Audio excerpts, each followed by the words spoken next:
Hey everybody, so it is day 7 of 12 days of testifying to God's goodness. I hope y'all can see me, into his miracle working power.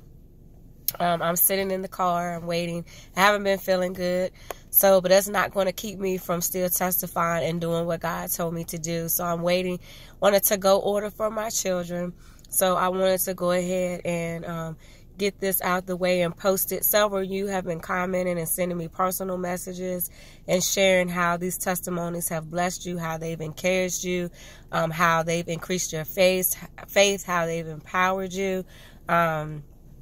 So to God be the glory, and he'll get the glory in all things. So if you have missed testimonies 1 through 6, I recommend you go back and watch videos 1 through 6. They are testimonies that I have lived of God's miracle working power, of his goodness, and the things that he's been able to do. Number 7 stands for spiritual completion. And so I was thinking, what could I talk about on today? And if you go back and you look at some of the testimonies, you'll see with testimony 3 about the loss of my boys, my first and second sons. Testimony 4, you'll hear about my daughter, who was the promise that God had shared with us and how God fulfilled his promise to us. And even with testimony number 5 and 6, it was still, relevant to her. But today with testimony number 7, I wanted to share with you, my pastor used to say, and I still hear him say it sometimes, and I may be misquoting, I think I'm saying it correct, but he would say the day of your devastation will be the same day of your deliverance. And I remember him saying that, and the first time I heard that was several years ago, and Promise was a little girl. And of course God had, healed my heart and helped me get through the pains of losing my sons. And then we have Promise, and so we were so blessed. But I kept telling my husband that I felt like that God was going to bless us with another child and a little boy. And of course I'd had a dream after I had Christian. I had seen a restaurant, and in the restaurant it said Noel's, which is Promise's original name, Noel Renee, which is her middle name, Promise Noel Renee. And then there was a section that was like a kid area, and it said Joshua's Corner, and it said welcome to the promised land. And I felt like, at that moment I told my husband, I said, we're going to have a girl and a boy. And a lot of people in my family knew about Joshua. So one of the things that I used to say was that, I'm sorry, my car is beeping. But one of the things that I used to say, was I don't know if I would be able to try, and try again and, have that child on my own. So I used to say, God's just going to do it. And I used to tell my husband that God's just going to do it. So I was 37 years old. And I had a cousin who was pregnant. She was 39, getting ready to be 40. And I was getting ready to be 38. And I laughed at her. I said, bless your heart. I'm so happy, that you're having a child. And I'm just so glad it is not me. And it's kind of ironic because we were going caroling, and we were singing at a nursing home.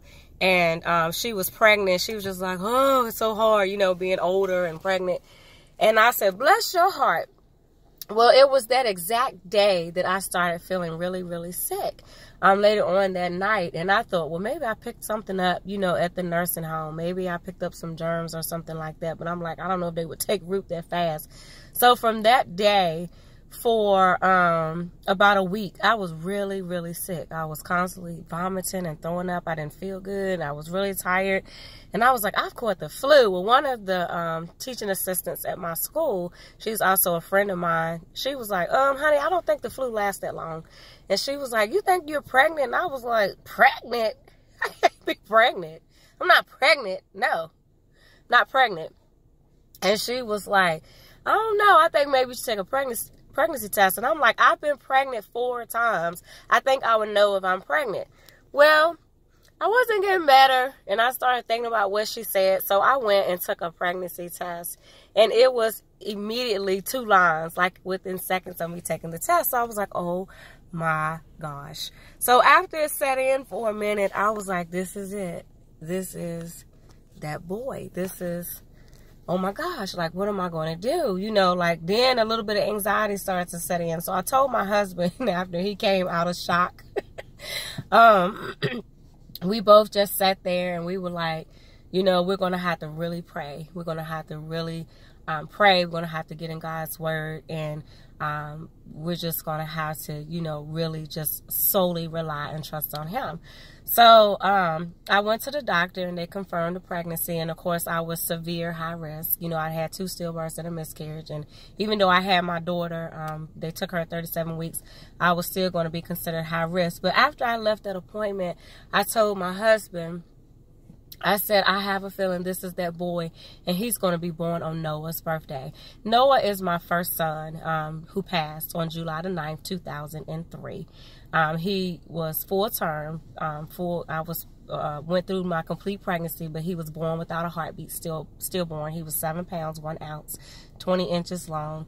And I just had that feeling. So throughout the pregnancy, of course, I got a lot of testing and a lot of things took place. And there's a lot of stories attached to this. But what I wanted to say, it takes me back to what I said about spiritual completion. Number 7, today is the 7th testimony. And spiritual completion is when things, you know, come together, when everything is complete.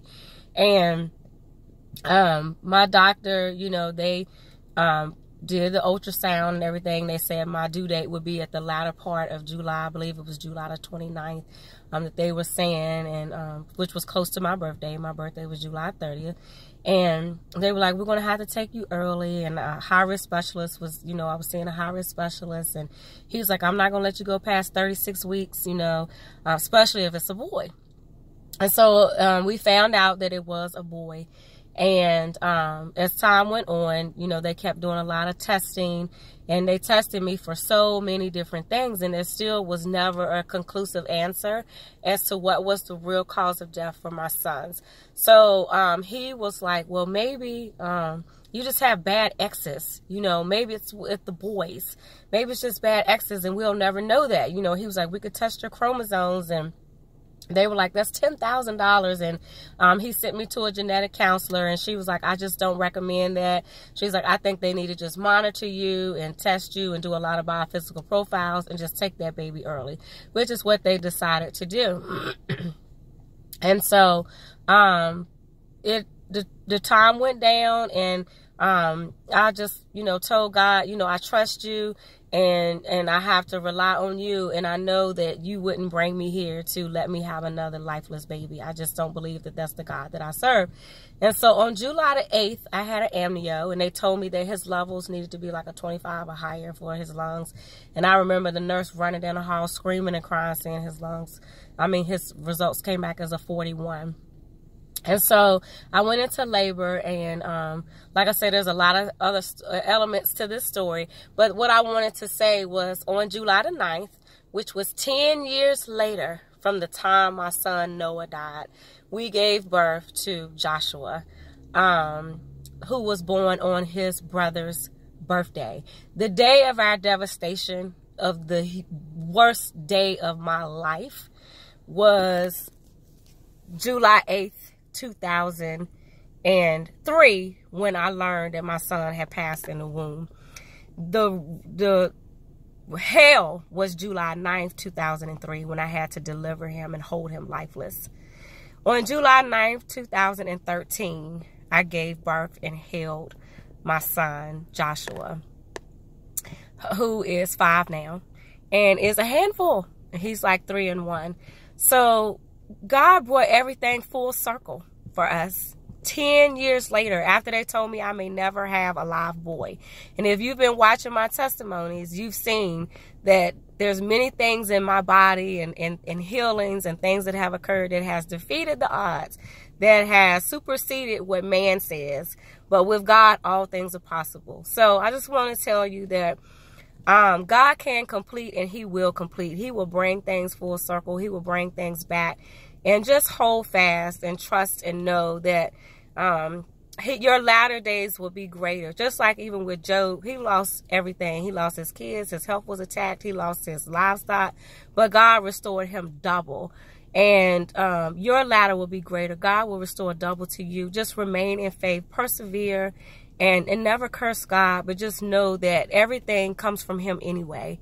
And just as Job said, naked I entered and naked I leave, just know that God does love you. And just like he brought things full circle for my husband and I, he can bring it full circle for you. So that's day 7 testimony. I pray that it blesses your spirit.